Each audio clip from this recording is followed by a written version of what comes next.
नमस्कार साथियों, मैं अभिषेक आप सभी लोगों का स्वागत करता हूं कैरियर इंडिया एजुकेशन में। आज हम प्रबंधन की जो क्लास है वो 33वीं पे चर्चा करेंगे। प्रबंधन की इस क्लास में अगर देखें तो थ्योरी की क्लासें स्टार्ट हो चुकी हैं। इसके पहले अपन लोगों ने जो 30 क्लासें हैं वो अपलोड कर दी हैं। 30 क्लासों में अगर देखा जाए तो पूरा का पूरा प्रबंधन का सार और निचोड़ है। उसके बाद अपन ने थ्योरी की क्लासों को चालू किया है। कारण ये था कि दोस्तों समय कम है और समय कम होने की वजह से अपन ने पहले कठिन को देखा, कठिन के बाद अब अपन सरल की ओर आ रहे हैं। इन क्लासों से आपका पूरा रिवीजन भी होता चला जाएगा। और आप जो थ्योरी की क्लास बार बार बोल रहे थे कि सर थ्योरी करवाइए, तो थ्योरी से यहाँ से आपको प्रबंधन अच्छे से समझ में आ जाएगा। मेरी उन दोस्तों को सलाह है, उन विद्यार्थियों को सलाह है जो लोग इसमें नए जुड़े हों, चैनल को सब्सक्राइब कर लें ताकि आपके पास में नोटिफिकेशन सबसे पहले पहुंच जाए और आप उन क्लासों को देख सकें। इसके अलावा 15 तारीख से यानी कि 15 मार्च से जो कि पटवारी के एग्जाम चालू हैं, उन एग्जामों में अगर देखा जाए तो कौन कौन से प्रश्न आ रहे हैं, उसके हिसाब से हमको क्या रणनीति बनानी है। सबसे पहले प्रश्नों का जो एनालिसिस है आंसरों के साथ में और क्या क्या प्रश्न आ सकते हैं अपन इसमें करवाएंगे। इसलिए आप लोग चैनल को सब्सक्राइब जरूर कर दें ताकि आप लोगों को आगामी समय में अगर देखा जाए तो किस प्रकार से हमको इसकी तैयारी करनी है, किस प्रकार से प्रश्न आएंगे, ये सब आपको प्राप्त हो सकें। इसके अलावा दोस्तों यदि आपको इसकी पीडीएफ प्राप्त करना हो तो टेलीग्राम से जुड़ना बिल्कुल भी ना भूलें।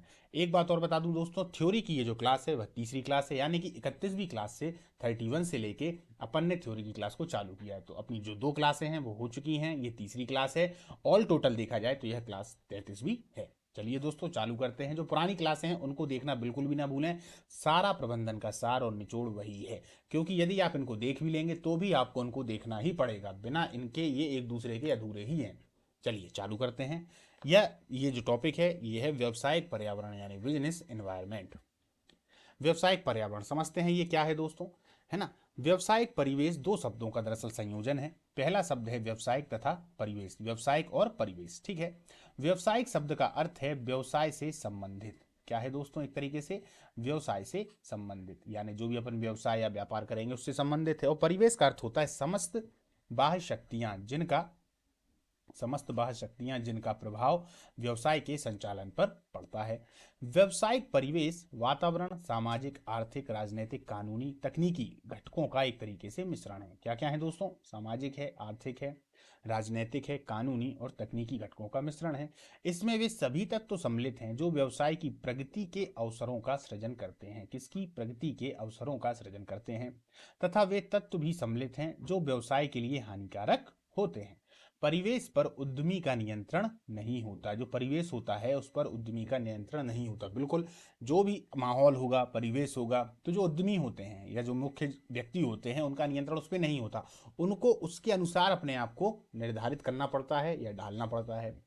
किंतु परिवेश उद्यमी को नियंत्रित कर सकता है, बिल्कुल। जो परिवेश होगा वह उद्यमी को नियंत्रित कर सकता है, उसी के अनुसार तो उद्यमी को बदल जाना होता है। तो आप लोग समझ गए व्यवसायिक पर्यावरण, एक तरीके से हमने इसका पूरा खाका देख लिया कि ये क्या होता है। आगे चलते हैं। व्यवसायिक पर्यावरण के संबंध में उपरोक्त वर्णन के आधार पर इनकी निम्न विशेषताएं स्पष्ट हो जाती हैं। अब इनकी थोड़ी हम विशेषताओं को देख लेते हैं। एक तो गतिशील प्रकृति है। शुरुआत में अपन ने इस पर काफी चर्चा की है। पुरानी क्लासों को जरूर देखिएगा दोस्तों, सार और निचोड़ पूरा उन्हीं में है। ये तो थ्योरी की क्लासें हैं। इन थ्योरी की क्लासों से आप समझ पाएंगे और उन जो क्लासें हैं उनसे आप लोग एग्जाम को फाइट कर पाएंगे। यहां से आप समझ पाएंगे कि क्या पढ़ना है और किस तरीके का पढ़ना है। वहां पर आप क्या पढ़ना है समझना, आप कि क्या पढ़ना है वो समझ पाएंगे कि जो एग्जाम की दृष्टि से महत्वपूर्ण है।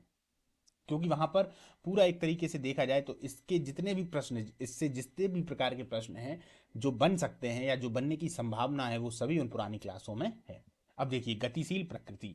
व्यवसायिक पर्यावरण गतिशील होता है। यह तकनीकी सुधार के रूप में उपभोक्ताओं की प्राथमिकता, समझिए, उपभोक्ताओं की प्राथमिकताओं के रूप में या फिर बाजार में नई प्रतियोगिताओं के रूप में बदलता रहता है। ठीक है।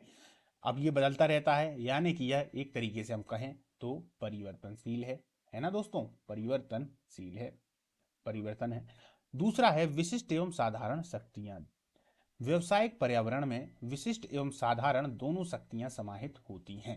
विशिष्ट शक्तियां जैसे होंगे निवेशक जो निवेश करते हैं, ग्राहक जो सामान खरीदते हैं, प्रतियोगी जो उनके साथ में रहते हुए उनके उनसे एक तरीके से कॉम्पिटिटर होंगे, एवं आपूर्तिकर्ता जो आपूर्ति करते हैं। समझिए, अलग अलग उद्यमों को उनके दिन प्रतिदिन के कार्यों में प्रत्यक्ष रूप से तुरंत प्रभावित करती हैं।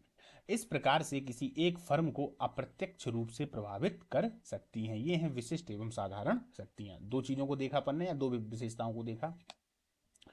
तीसरी आती है तुलनात्मकता। तीसरी क्या आती है दोस्तों? तुलनात्मकता। व्यवसायिक पर्यावरण एक तुलनात्मक अवधारणा है, क्योंकि यह भिन्न भिन्न देशों एवं विभिन्न क्षेत्रों में अलग अलग होता है। इसी प्रकार से साड़ियों की मांग भारत में काफी अधिक हो सकती है, जबकि फ्रांस या यूरोपीय देश में यह ना के बराबर है। फ्रांस या यूरोपीय देशों में यह ना के बराबर है। बिल्कुल। जटिलता, जटिलता को देखते हैं, इससे क्या निकल कर आता है। जटिलता की यदि हम बात करेंगे तो क्योंकि व्यवसायिक पर्यावरण में विभिन्न स्रोतों से उत्पन्न होने वाले अनेक पारस्परिक संबंधित एवं गतिशील स्थितियां एवं शक्तियों से सम्मिलित होती है। बिल्कुल। इसलिए तत्काल यह समझना कठिन हो जाता है कि वर्तमान पर्यावरण किन तत्वों से बना है। दूसरे शब्दों में यदि हम कहें तो व्यवसायिक पर्यावरण एक जटिल तथ्य है। बिल्कुल है, जिसको अलग अलग हिस्सों में समझना सरल है। यानी एक दम से हम नहीं समझ सकते, अलग अलग टुकड़ों में तोड़कर या उनको अलग अलग हिस्सों में बांटकर समझना ज़्यादा सरल है, लेकिन समग्र रूप में समझना तो जटिल ही है। उदाहरण के तौर पर बाजार में किसी उत्पाद की मांग में परिवर्तन पर सामाजिक, आर्थिक, राजनैतिक, तकनीकी अथवा विधायिक तत्वों का किस सीमा तक प्रभाव पड़ेगा। बिल्कुल, यदि कोई उत्पाद है उसकी मांग के परिवर्तन पर सामाजिक, आर्थिक, राजनीतिक, तकनीकी आदि तत्वों का एक सीमा तक प्रभाव पड़ेगा। मतलब कि इनका प्रभाव इसमें पड़ रहा है। अब अपन ऑल टोटल सबको मिलाकर देखें, सामाजिक भी जोड़ दें, आर्थिक भी जोड़ दें, राजनीतिक, तकनीकी, सभी कुछ चीज़ों को जोड़ दें। जब हम सभी चीज़ों को जोड़ देंगे और ऑल टोटल निकालेंगे तो नहीं निकाल पाएंगे, समस्या आ जाएगी, जटिल हो जाएगा। सरल करने के लिए सामाजिक का अलग देखें, आर्थिक का अलग देख लें, राजनीतिक का अलग देख लें, तो सरलता हो जाएगी। तो यही बता रहा है कि उसकी जो विशेषता एक जटिलता भी है। व्यवसायिक पर्यावरण का महत्व, इसका महत्व क्या है? नियोजन एवं नीति निर्धारण में सहायक है या सहायता करता है। किस किस में? नियोजन एवं नीति निर्धारण में। नियोजन यानी प्लानिंग। दोस्तों अपन ने प्लानिंग को थोड़ा सा पहले पढ़ा है। नियोजन पर एक पूरा का पूरा देखा जाए तो टॉपिक अलग से है, जो कि इसमें अभी पढ़ाया जाएगा। आगे की थ्योरी की क्लास में नियोजन आने वाला है, हो सकता है इसके बाद ही आ जाए, वो अपन तय करेंगे। लेकिन ये जो नियोजन है इसको थोड़ा सा हम समझा चुके हैं, और इसी नियोजन पर अपन ने, आप लोग चेक कर लीजिएगा प्ले लिस्ट में, वो क्लास है जिसमें 1 लाइन में अपन ने कम से कम 100 से ज़्यादा क्वेश्चनों को रखा हुआ है।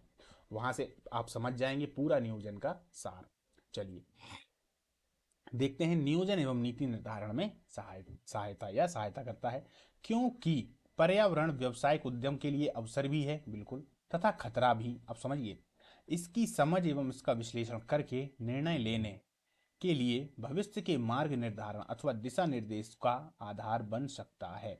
उदाहरण के लिए बाजार में नई फर्मों के प्रवेश, जिसका अर्थ हुआ और अधिक प्रतियोगिता के कारण उद्यम पुनः विचार करेगा कि इस स्थिति से कैसे निकला जाए, इस स्थिति से कैसे निकला जाए। चलिए दूसरा, खतरे की पहचान एवं समय से पहले वो चेतावनी में सहायक है। कैसे?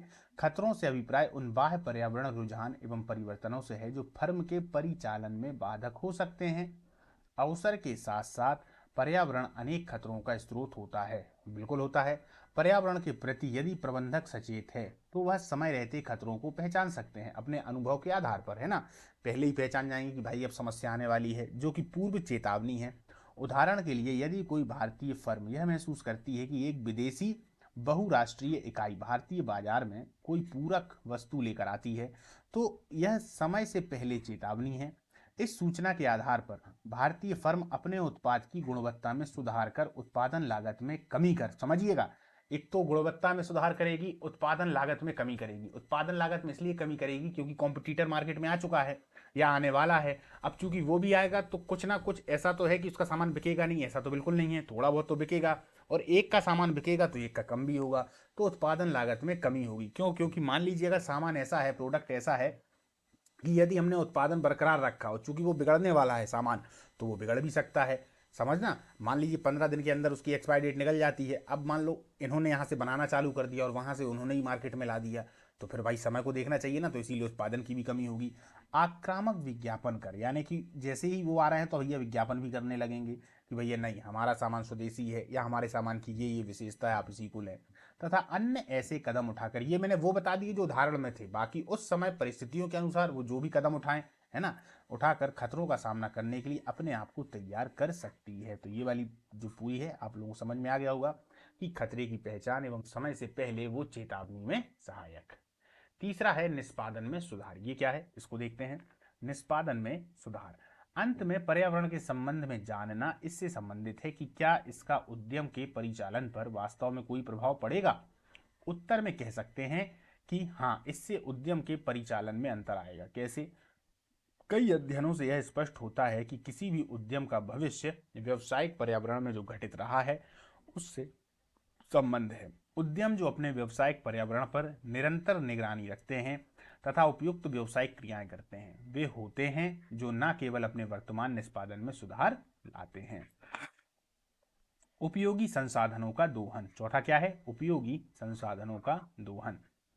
पर्यावरण व्यवसाय संचालन के विभिन्न संसाधनों का स्रोत है। व्यवसायिक उद्यम किसी भी प्रकार की गतिविधियों में लिप्त हो, यह अपने पर्यावरण से वित्त, मशीन, कच्चा माल, बिजली एवं पानी आदि विभिन्न संसाधनों को संग्रहित करते हैं जो इसके आगत हैं। क्या हैं? आगत हैं। पर्यावरण के अंग वित्त पोषक, सरकार एवं आपूर्तिकर्ता व्यवसायिक इकाई को बदलने में कुछ पाने की इच्छा से इन संसाधनों को उपलब्ध कराने का निर्णय लेते हैं। क्या लेते हैं दोस्तों? निर्णय लेते हैं। व्यवसायिक पर्यावरण के आयाम, है ना, अब देखते हैं। डायमेंशन ऑफ बिजनेस एनवायरनमेंट, ये आयाम जो हैं वो क्या क्या हैं उनको देखते हैं अपन। चलिए, व्यवसायिक पर्यावरण के आयाम अथवा तत्वों में आर्थिक, सामाजिक, तकनीकी, राजनीतिक एवं विधियक कानून सम्मिलित हैं जो एक उद्यम के निर्णय लेने एवं निष्पादन में सुधार के लिए प्रासंगिक माने जाते हैं। आर्थिक पर्यावरण, ब्याज की दर, सुनिएगा पहले वाले को अपन चालू करते हैं। आर्थिक दर को, आर्थिक पर्यावरण को, ब्याज की दर, मूल्य वृद्धि दर, लोगों की व्यय योग्य आय में परिवर्तन, शेयर बाजार सूचकांक एवं रुपयों का मूल्य साधारण पर्यावरण के कुछ आर्थिक तत्व हैं जो व्यवसायिक उद्यम में प्रबंध के कार्यों को प्रभावित करते हैं। बिल्कुल करेंगे नहीं। लघु अवधि एवं दीर्घ अवधिक ब्याज की दर जो होगी उत्पाद एवं सेवाओं की मांग को सार्थक रूप से प्रभावित करते हैं। ये सब प्रभावित करते हैं। प्रश्न यही छोड़ गया दोस्तों। वो कहेंगे कि व्यवसाय को प्रभावित करने वाले कौन कौन से कारक हैं, तो आप क्या बताएंगे? जैसे कि शेयर बाजार हो गया, है ना, मूल्य साधारण हो गया। इसके अलावा अगर देखा जाए तो ये, और लघु अवधि एवं दीर्घ आवधिक ब्याज की दर। आपने देखा होगा जब अपन इसको पढ़वा रहे थे व्यवसायिक वाले को, तब अपन ने देखा था कि व्यवसायिक पर्यावरण को कौन कौन प्रभावित करता है। तो यही यहाँ पर इसमें अगर देखा जाए तो लघु आवधिक एवं दीर्घ आवधिक ब्याज दर हैं, ये प्रभावित करते हैं। शेयर बाजार सूचकांक प्रभावित करते हैं। तो देखिए दोस्तों, यहाँ थ्योरी से भी वही प्रश्न और उत्तर निकल कर आ रहे हैं। इसीलिए मैं कह रहा हूँ दोस्तों, उन क्लासों को बिल्कुल ना छोड़िएगा आप, इनको साथ में पढ़ते जाइए। पहले इसको पढ़ लीजिए फिर उसको पढ़ लीजिए, या और अच्छे से अपने दिमाग में लाना है तो पहले उनको पढ़िए उसके बाद इसको पढ़िए, तो अच्छे समझ में आ जाएगा। ठीक। सामाजिक पर्यावरण। सामाजिक पर्यावरण में सामाजिक शक्तियां सम्मिलित होती हैं, जैसे रीति रिवाज, बिल्कुल, मूल्य, सामाजिक बदलाव, व्यवसाय से समाज की अपेक्षाएं आदि। रीतियां सामाजिक आचरण को परिभाषित करती हैं जो कि शताब्दियों से चली आ रही हैं। याद रखिएगा, रीतियां भी जो हैं वो इनको प्रभावित करती हैं। रीति रिवाज, मूल्य, सामाजिक बदलाव, ये सब। लेकिन ये किसके अंतर्गत आते हैं दोस्तों? सामाजिक पर्यावरण के अंतर्गत आते हैं। प्रौद्योगिकी पर्यावरण यानी टेक्नोलॉजी पर्यावरण। प्रौद्योगिकी पर्यावरण में वैज्ञानिक एवं नवीनता से जुड़ी वे शक्तियां सम्मिलित हैं जो कि वस्तु एवं सेवाओं के उत्पादन के नए तरीके तथा व्यवसाय परिचालन की नई पद्धतियां और तकनीक उपलब्ध कराती हैं। तो बिल्कुल प्रौद्योगिकी पर्यावरण भी इसमें प्रभावित करता है। अब वो पूछेगा कि व्यवसायीकरण में प्रौद्योगिकी पर्यावरण कौन कौन से होंगे, तो वह 3-4 ऑप्शन देगा आपके लिए, जिनमें से वो कुछ सामाजिक पर्यावरण की जोड़ देगा, कुछ आर्थिक पर्यावरण की जोड़ देगा, राजनीतिक पर्यावरण की जोड़ देगा। लेकिन उसने पूछा प्रौद्योगिकी पर्यावरण का है, तो आपको क्या याद रखना पड़ेगा कि पर्यावरण में वैज्ञानिक होगा, नवीनता से जुड़ी शक्तियां होंगी, इन ये सब जो होंगी वो किसके अंतर्गत आएंगी? प्रौद्योगिकी पर्यावरण के अंतर्गत। चौथा है राजनीतिक पर्यावरण। राजनीतिक पर्यावरण में देश में सामान्य स्थिरता एवं शांति तथा चुनी गई सरकार के प्रतिनिधियों का व्यवसाय के प्रति विशिष्ट दृष्टिकोण, जैसे राजनीतिक परिस्थितियां सम्मिलित हैं। ठीक है। व्यवसाय की सफलता में राजनीतिक स्थितियों का महत्व स्थायी राजनीतिक स्थितियों के अंतर्गत व्यवसायिक क्रियाओं के पूर्वानुमान से होता है। फिर से समझिए, व्यवसाय की सफलता में जब हमें सफल होना है तो उसकी सफलता के एक तरीके से क्रम में राजनीतिक स्थितियों का महत्व स्थायी राजनीतिक स्थितियों के अंतर्गत व्यवसायिक क्रियाओं के पूर्वानुमान से होगा। दूसरी ओर राजनीतिक अशांति एवं कानून व्यवस्था में खतरे के कारण व्यवसायिक क्रियाओं में अनिश्चितता आ सकती है। बिल्कुल अनिश्चितता आ जाती है कि मान लीजिए राजनीतिक अशांति है या फिर कानून व्यवस्था खतरे में है। जब अपन ने देखा कि किसी भी क्षेत्र में या किसी शहर में जब हम देखते हैं कि ये जो दो चीजें हैं, राजनीतिक अशांति, कानूनी व्यवस्था, यदि ये खतरे में है, मतलब इस तरीके का वहां पर जो माहौल है वो क्रिएट हो चुका है, तो व्यक्तियों के जो सामान है, यदि हम व्यवसाय की बात करें, व्यापार की बात करें, तो ये कहीं किसी ठप भी होने लगता है। आप कोविड 19 को ही उठा लें। कोविड 19 के समय देखा गया था कि सभी दुकानें बंद हो गई हैं, है ना। और इसके अलावा देखा जाए तो आवागमन भी उस समय पर बंद हो गया है। तो ये भी एक तरीके से बहुत ज़्यादा प्रभावित करते हैं, जैसे कि राजनीतिक स्थिरता और कानूनी, एक तरीके से कानूनी व्यवस्था, है ना। इस प्रकार से राजनीतिक स्थिरता अर्थव्यवस्था के विकास के लिए दीर्घ अवधि परियोजनाओं में निवेश के लिए व्यवसायियों में आत्मविश्वास उत्पन्न करती है। राजनीतिक अस्थिरता इस विश्वास को अस्थिर कर सकती है। ठीक, चलिए। कानून के पालन न करने पर व्यवसायिक इकाई कानून के दाव पेंच में फंस सकती है। बिल्कुल, अगर आप कानून का पालन नहीं करेंगे और आपने कोई एक इकाई खोल रखी है तो आप कानून के दाव पेंच में फंसेंगे। अब वो कैसे फंसेंगे, किन नियमों के तहत, वही है। भारत में व्यवसाय करने के लिए निम्नलिखित का होना आवश्यक है। जैसे कि अब आप लोग देखिएगा, अपनी जो क्लास दोस्तों 21 या 22 भी है, वहां पर अपन ने कंपनी के विशेष नियमों को रखा है। तो मैं बार बार बोल रहा हूँ, इसको देखें और उस वाली क्लास को भी देखें, इनको जरूर देखें दोस्तों। जब आप देखेंगे तो आपको क्लियर समझ में आ जाएगा। संविधान के प्रावधान, कर्मचारी क्षतिपूर्ति अधिनियम 1923, अपन ने पूरे अधिनियमों को करा है दोस्तों, एक एक लाइन में, बेहतरीन, बिल्कुल मैं कह रहा हूँ पूरा सार है वो। श्रम संघ अधिनियम 1926, औद्योगिक विवाद अधिनियम 1947, विदेशी मुद्रा प्रबंधन अधिनियम एवं आयात एवं निर्यात अधिनियम 1947, कारखाना अधिनियम 1948। अधिनियम पे तो एक अलग से ही क्लास बना दी गई, और ये दोनों क्लासेस साथ में है दोस्तों। सबसे पहले व्यवसायीकरण आया हुआ है, फिर उसके बाद में जी अधिनियम है वो आए हुए हैं, है ना। अधिनियम 1951, उपभोक्ता संरक्षण अधिनियम 1986, क्षतिपूर्ति अधिनियम 2002 और कंपनी अधिनियम 2013 तथा संसद के द्वारा समय समय पर संशोधित अन्य विधिक अधिनियम। विधिक पर्यावरण के प्रभाव को उपभोक्ता के हितों के संरक्षण के लिए सरकारी नियमों के उदाहरण से समझाया जा सकता है। क्लियर, चलिए आगे चलते हैं। भारत में आर्थिक पर्यावरण, भारत में आर्थिक पर्यावरण किस तरीके से है देखते हैं। भारत में आर्थिक व्यवसायीकरण पर्यावरण में उत्पादन के साधनों एवं धन के वितरण से संबंध रखने वाले विभिन्न समष्टि स्तर के तत्व सम्मिलित हैं, जिनका व्यवसाय एवं उद्योग पर प्रभाव पड़ता है। ये तत्व कौन कौन से हैं? आर्थिक सूचकांक, जैसे राष्ट्रीय आय, आय का वितरण, सकल घरेलू उत्पाद की दर एवं उसमें वृद्धि, प्रति व्यक्ति आय, व्यक्तिगत आय का उपयोग, बचत एवं निवेश की दर, आयात निर्यात की राशि, भुगतान से शादी सम्मिलित है। ये आर्थिक सूचकांक हैं। कौन कौन से? राष्ट्रीय आय हो गया, जानते हैं ना अपन राष्ट्रीय आय, आय का वितरण, सकल घरेलू उत्पाद यानी जीडीपी, उसमें वृद्धि, प्रति व्यक्ति आय, व्यक्तिगत आय का उपयोग, बचत एवं निवेश की दर, आयात निर्यात की राशि, भुगतान से शादी। प्रश्न बन गया ना दोस्तों कि आर्थिक सूचकांक में बताइए क्या क्या है। तब आपको ये सब याद होने चाहिए कि ये आर्थिक सूचकांक से जुड़े हुए हैं। दूसरा क्या है? देश के आर्थिक विकास की स्थिति, देश के आर्थिक विकास की स्थिति। तीसरा क्या है? आर्थिक नियोजन, जिसमें पंचवर्षीय योजनाएं, वार्षिक बजट आदि सम्मिलित होता है। वार्षिक बजट तो आता है दोस्तों, लेकिन अब हम देखते हैं कि पंचवर्षीय योजना लास्ट में कौन सी थी? 2017। जब फिर नीति आयोग आ गया तो नीति आयोग के बाद पंचवर्षीय योजनाएं जो थी वह बनना बंद हो गई थी। लेकिन वार्षिक बजट तो हर साल आता है, अभी जो फरवरी में आया आप लोगों ने देखा है ना। आर्थिक ढांचे का मिश्रित अर्थव्यवस्था स्वरूप, हमारी जो अर्थव्यवस्था वो कैसी है? मिश्रित अर्थव्यवस्था है, जिसमें सार्वजनिक तथा निजी दोनों क्षेत्र की महत्वपूर्ण भूमिका होती है। ढांचागत तत्व जैसे वित्तीय संसाधन, बैंक परिवहन के साथ साथ संदेश वाहन की सुविधाएं आदि, ये भारत में आर्थिक पर्यावरण है। और देखते हैं, भारत में व्यवसाय उद्यम अपने कार्य संचालन पर आर्थिक पर्यावरण के महत्व एवं प्रभाव को स्वीकार करता है। लगभग सभी कंपनियों के चेयर पर्सन वार्षिक रिपोर्ट में देश के सामान्य आर्थिक पर्यावरण तथा उनकी कंपनियों पर इसके प्रभाव मूल्यांकन पर ध्यान केंद्रित करते हैं। अब देखिए, आर्थिक नियोजन के अनुरूप ही सरकार ने, इसको समझिए, ये इंपॉर्टेंट है दोस्तों, आर्थिक नियोजन के अनुरूप ही सरकार ने ढांचागत उद्योग के लिए सार्वजनिक क्षेत्र को प्रमुख भूमिका सौंपी, जबकि निजी क्षेत्र को उपभोक्ता की वस्तुओं के विकास का उत्तरदायित्व सौंपा। क्या किया उन्होंने? आर्थिक नियोजन के अनुरूप ही सरकार ने जो ढांचागत उद्योगों के लिए सार्वजनिक क्षेत्रों को प्रमुख भूमिका सौंपी, जबकि जो निजी क्षेत्र को उपभोक्ता की वस्तुओं के विकास का उत्तरदायित्व सौंपा। उसी समय सरकार ने निजी क्षेत्र के उद्यमों के क्रियाकलापों पर बहुत सी रोक भी लगा दी एवं नियम तथा नियंत्रण लागू कर दिए।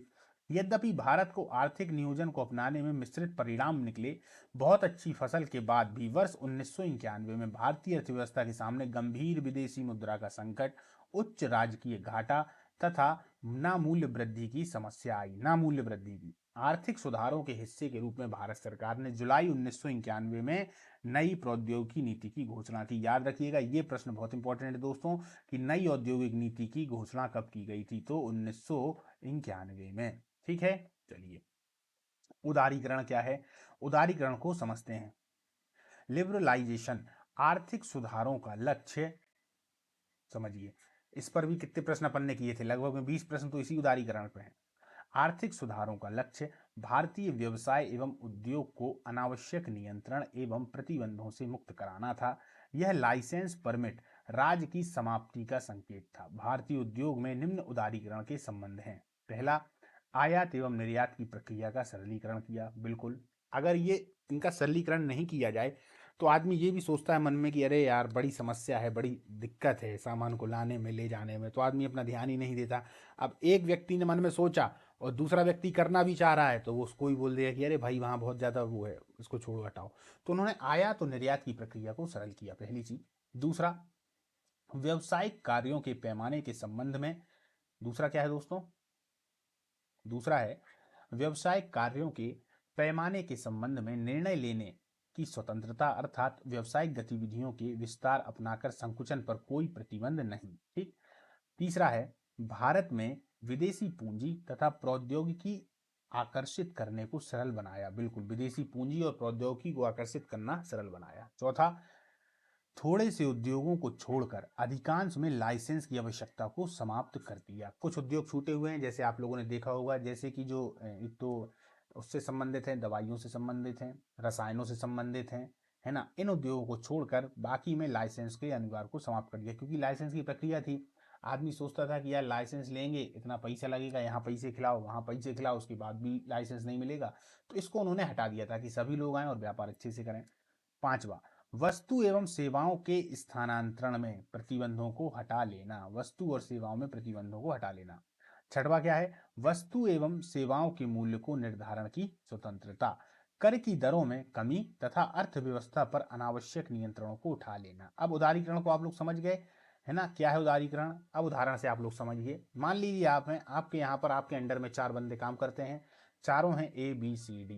अब 4 जो है वो काम तो करते हैं आपके अंदर, पर आपने इतना नियंत्रण उनको लगा के रखा है कि वो कभी मन से काम करते ही नहीं है।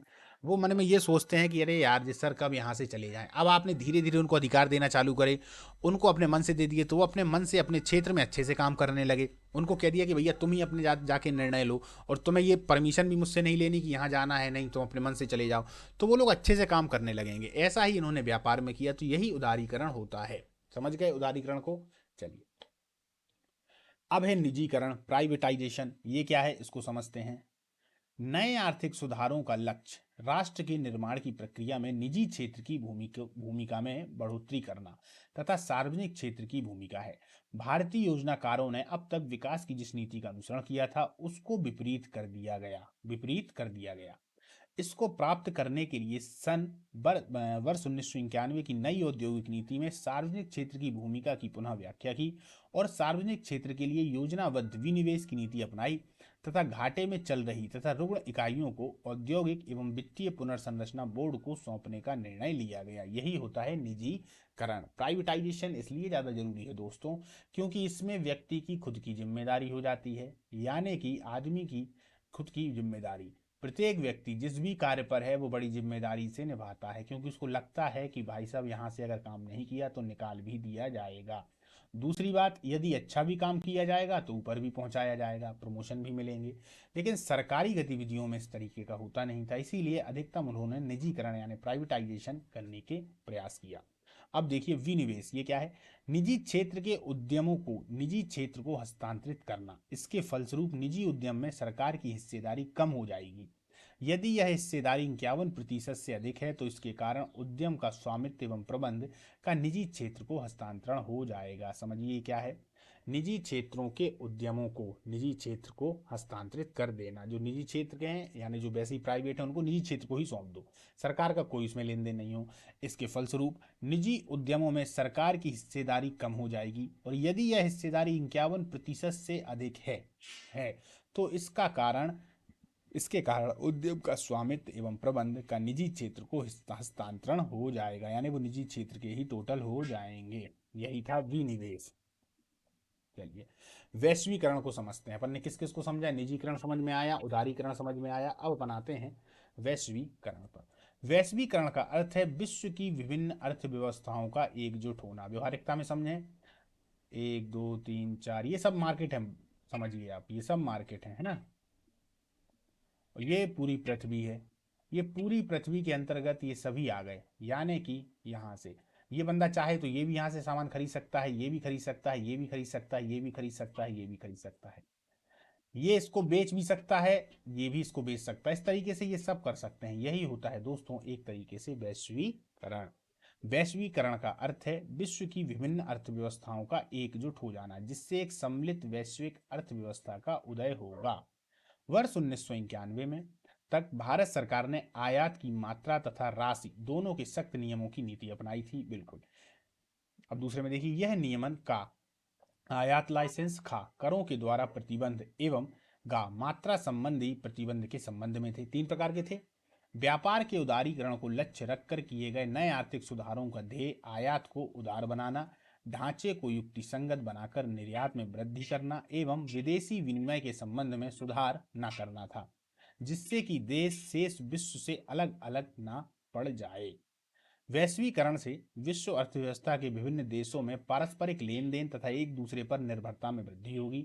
यदि कोई व्यावसायिक इकाई दूर के भौगोलिक बाजार में अपने ग्राहक की सेवा करना चाहता है तो उसके लिए अब भौतिक भौगोलिक दूरी अथवा राजनीतिक सीमाएं कोई बाधा नहीं है। यह सब प्रौद्योगिकी में तेजी से हो रहा विकास तथा सरकार के उदार व्यापार संबंधी नीति के कारण संभव हुआ। वर्ष 1991 की नीति के माध्यम से भारत सरकार ने देश को वैश्वीकरण की राह पर विकासशील किया। चलिए वैश्वीकरण समझ में आया। विमुद्रीकरण क्या है, अब विमुद्रीकरण को देखते हैं। इस पर भी अपने बहुत सारे प्रश्न अपन ने किए थे दोस्तों, है ना। वही जो काला धन, भ्रष्टाचार, इन सब पे अपन ने कितनी चर्चाएं की हैं इस पे। चलिए देखते हैं विमुद्रीकरण, डीमोनेटाइजेशन। भारत सरकार ने 8 नवंबर 2016 को एक घोषणा की जिसका भारतीय अर्थव्यवस्था पर गहरा संबंध है। 2 सर्वाधिक मूल्य वर्ग 500 रुपए और 1000 के नोटों को तत्काल प्रभाव से विमुद्रित कर दिया। कुछ विशिष्ट सेवाओं जैसे उपयोगिता बिलों का भुगतान को छोड़कर इन नोटों की विधि मान्यता समाप्त कर दी गई। इससे 86% चलन मुद्रा अवैध हो गई। भारत के लोगों को बिना चलन की मुद्रा बैंक में जमा करानी पड़ी। साथ ही नगद निकासी पर प्रतिबंध भी लगाए गए। दूसरे शब्दों में घरेलू मुद्रा तथा बैंक जमाओं की परिवर्तनीयता पर प्रतिबंध भी लगाए गए। आप लोगों ने देखा था दोस्तों, 500 और 1000 के नोट जो हैं मोदी जी ने रातों रात में बंद करवा दिए थे। कारण उसका ये था कि जितनी भी ब्लैक मनी थी वो दूसरे दिन ही पूरी की पूरी समाप्त हो गई। आप लोगों ने देखा होगा बहुत सारे लोगों ने नोटों को खेतों में फेंक दिए या फिर उनको कतरवा दिया या फिर उनको कहीं ना कहीं जलवा दिया। कारण ये था कि जिनके पास भी काला पैसा है, काला पैसे का मतलब ऐसा होता है जिसका टैक्स नहीं दिया जाता, तो पैसा तो उनके पास में रखा हुआ था लेकिन वो सब क्या हो गया दोस्तों, मिट्टी हो गया, क्योंकि उसको मान्यता ही समाप्त कर दी। अब जब वो पूरा मिट्टी हो गया तो अब वो रख के क्या करेंगे, अगर रखे रहेंगे तो फंसने की उनको दिक्कत है। इसीलिए उन्होंने ऐसा सब कुछ करवा दिया, कहीं जलवा दिए, कहीं फेंकवा दिए। लेकिन ये हुआ क्यों, ये बात तो है कि ये हुआ क्यों। ये होता इसलिए है कि जब देश में ज़्यादा पैसा आ जाता है। अब पैसा आता कैसे है, होता क्या है, मान लीजिए ये पूरा अपना भारत है, मान लीजिए ये पूरा भारत है अपना। अब यहाँ पर बहुत सारे व्यक्ति हैं जो मेहनत भी करते हैं लेकिन मेहनत का उनको कम पैसा मिलता है। कुछ यहाँ पर इस तरीके के बैठे हुए हैं जिनको अपन कहेंगे चालाक भेड़िया। वो कैसे हैं, वो कहीं ना कहीं या 3 4 5 करके अपने पास में धन इकट्ठा करते रहते हैं। अब धन इकट्ठा करते रहते हैं तो हमारी जो अर्थव्यवस्था वो गड़बड़ाने लगती है। यदि हम बोलते हैं कि प्रति व्यक्ति हमारे यहाँ पर आय इतनी है तो ये वास्तव में अगर देखा जाए तो सबको जोड़कर आय होती है, सबको जोड़कर। इसमें ये जो बागड़ बिल्ले बैठे हुए हैं ना, ये जिन पे ज़्यादा पैसा है ये भी शामिल हैं, और जो बेचारे मजदूर हैं वो भी शामिल हैं, और जो कम पैसे कमा पा रहे हैं इसमें वो भी शामिल हैं। तो हम तो एक ऑल टोटल निकाल देते हैं, पर अंदर की जो स्थिति है वो तो गड़बड़ है। एक अमीर है एक गरीब है, वो इसीलिए अमीर गरीब हो जाता है। लेकिन बहुत हद तक ये स्थिति सुधर जाती है, पूरी तो नहीं सुधरती लेकिन सुधर जाती है जब इस तरीके के निर्णय होते हैं, जैसे कि विमुद्रीकरण, यानी कि पुराने नोटों को बदल देना और उनकी जगह नए नोटों को ले आना। इससे काला धन अपने आप ही समाप्त हो जाता है। अब इन लोगों के पास में जितना भी रखा हुआ धन है वो अपने आप ही समाप्त हो जाएगा। अब नोटों को फेंकेंगे, क्या करेंगे, कुछ नहीं कर सकते उसका। बैंक में अब ये जा नहीं सकते, अगर बैंक में जाएंगे तो इनको हिसाब देना पड़ेगा, क्योंकि हिसाब इनके पास खुद ही नहीं है, हिसाब इनके पास खुद ही नहीं है ना।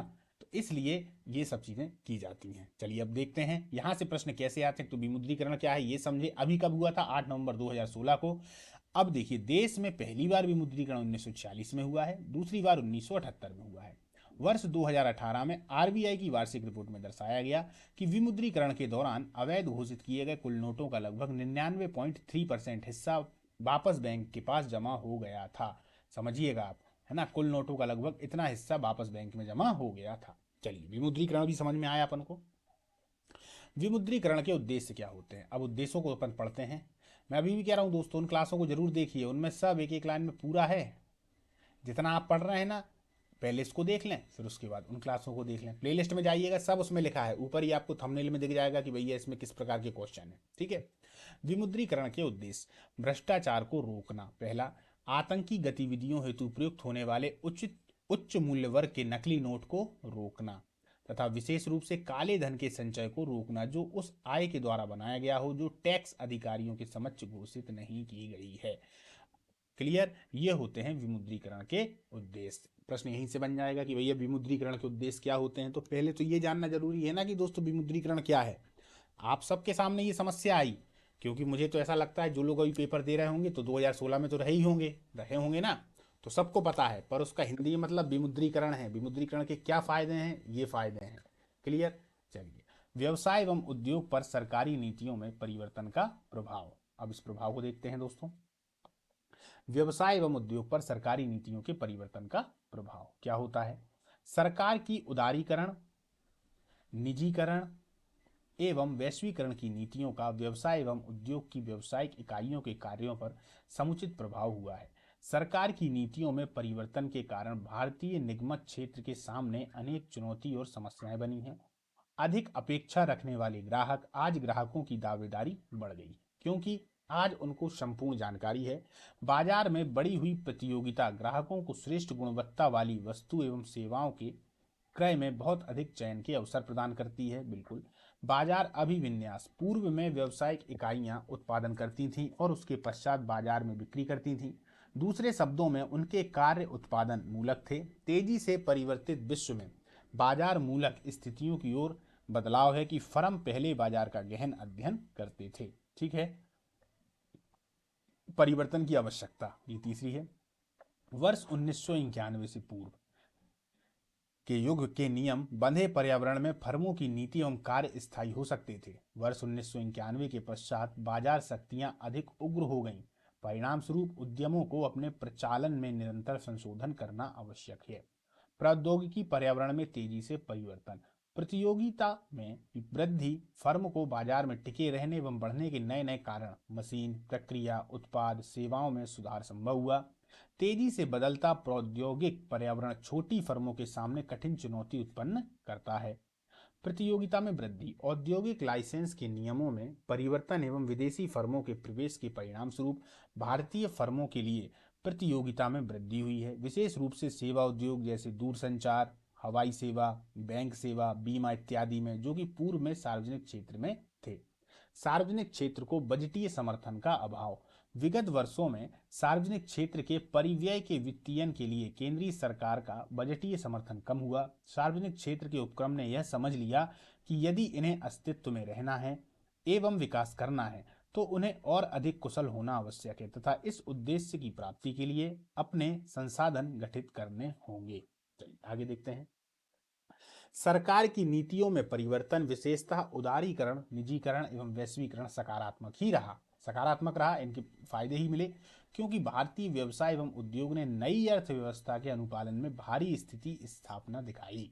भारतीय उद्यमों ने प्रतियोगिता की चुनौतियों का सामना करने के लिए युक्तियां विकसित की एवं व्यावसायिक प्रक्रिया एवं पद्धति को अपनाया। वह अब अधिक ग्राहक केंद्रित हो गए हैं एवं तथा ग्राहक से संबंध एवं उनकी संतुष्टि में सुधार किए जा रहे हैं। मानव संसाधन के विकास की आवश्यकता। भारतीय उद्यम अपर्याप्त प्रशिक्षित कर्मचारियों के कारण लंबे समय से नुकसान हो रहा है। नई बाजार की परिस्थितियों की मांग उच्च क्षमतावान एवं अधिक प्रतिबद्ध व्यक्तियों की है, इसलिए मानव संसाधन के विकास की आवश्यकता है। ये क्या था? छठवां, मानव संसाधन के विकास की आवश्यकता। व्यवसायिक पर्यावरण की थोड़ी हम विशेषताएं देख लें तो दोस्तों ये व्यवसायिक पर्यावरण की विशेषताएं हैं कौन कौन सी? बाह्य शक्तियों की समग्रता, विशिष्ट एवं सामान्य शक्तियां, पारस्परिक संबंध, गतिशीलता, अनिश्चितता, जटिलता, तुलनात्मकता। एक एक पर अच्छे से हम बात कर लेते हैं। बाह्य शक्तियों की समग्रता, ये पूरी बाह्य शक्तियों से संबंधित है, यानी कि जैसे ही अपन व्यवसाय करेंगे या कुछ करेंगे तो बाह्य शक्तियों की समग्रता है। दूसरा, विशिष्ट एवं सामान्य शक्तियां, वो अपन ने देख ली हैं। तीसरा है पारस्परिक संबंध, संबंध बहुत ज़्यादा जरूरी है। अगर आपको एक अच्छा सा बड़ा सा व्यवसाय खड़ा करना है तो उसमें बिना संबंध के काम नहीं हो सकता। गतिशीलता, गतिशीलता इनमें हमेशा बनी रहती है, क्योंकि पर्यावरण जो है वो परिवर्तित होता रहता है। वो जिस प्रकार से परिवर्तित होता जाएगा उसी प्रकार से गतिशीलता इनमें बनी रहेगी। अनिश्चितता हमेशा ही बनी रहेगी, समय परिवर्तित होता रहता है। यदि गतिशीलता जहाँ होती है तो वहाँ अनिश्चितता भी होती है। और जटिलता इसमें होती है, जैसे कि अपन ने चर्चा की, राजनीतिक स्थितियाँ आ जाती हैं, आर्थिक आ जाती हैं, पर्यावरणीय आ जाती हैं, है ना, तो ये सब होती रहती हैं। जटिलता भौगोलिक भी आ जाती है, मान लो एक जगह से आपको दूसरी जगह पर अपना स्टेब्लिश करना है, फैक्ट्री वगैरह यहाँ से वहाँ। और तुलनात्मकता, हमेशा एक की तुलना दूसरे से जरूर होगी। तो ये जो है ये व्यवसायिक पर्यावरण की विशेषताएं हैं। 7 विशेषताएं हैं दोस्तों, यदि इनमें से विशेषताएं आ जाए लिखने के लिए तो आप लिख दीजिएगा। चलिए दोस्तों, तो आज की अपनी क्लास है जो कि क्लास 33वीं थी, उसको अपन समाप्त करते हैं। और जो थ्योरी की क्लास थी, ये थ्योरी की कौन सी क्लास है दोस्तों? थ्योरी की ये तीसरी क्लास है। तो इसको देखें आप और प्लेलिस्ट में चले जाइएगा, व्यवसायिक पर्यावरण और कंपनी के नियम, उनको देख लेंगे तो ये पूरा का पूरा टॉपिक आपका क्लियर हो जाएगा। लगभग में 100 क्वेश्चन उसमें हैं और बाकी इसमें देख लिया जाए तो इसमें अपन ने थ्योरी को देख ही लिया है। फिर से बोल रहा हूँ दोस्तों, जिन लोगों ने चैनल सब्सक्राइब नहीं किया है चैनल को सब्सक्राइब कर दें, ताकि आप लोगों के पास में जो भी यहाँ पर क्लास चालू हो नोटिफिकेशन मिल जाए। आप सभी लोगों को पता है कि 3 क्लासें फिलहाल में यहाँ पर चल रही हैं। प्रबंधन की क्लास शाम को 4 बजे अपलोड कर दी जाती है। इसके अलावा 6 बजे हिंदी की क्लास और 7:30 बजे विज्ञान की क्लास। जल्दी ही कंप्यूटर की क्लास भी रिवीजन वाली चालू होगी। अब जो क्लासें आ रही हैं दोस्तों वो सभी की सभी अगर देखा जाए तो रिवीजन वाली हैं, क्योंकि अब समय इतना बचा नहीं है। बस जल्दी जल्दी जैसे भी अपन को किसी भी कंडीशन में जितना ज़्यादा मिल सके उतना ज़्यादा लेना है। यदि एक तरीके से कोर्स करवाना चालू करेंगे तो ये संभव नहीं है। चलिए दोस्तों, नमस्कार, मिलते हैं अगली क्लास में।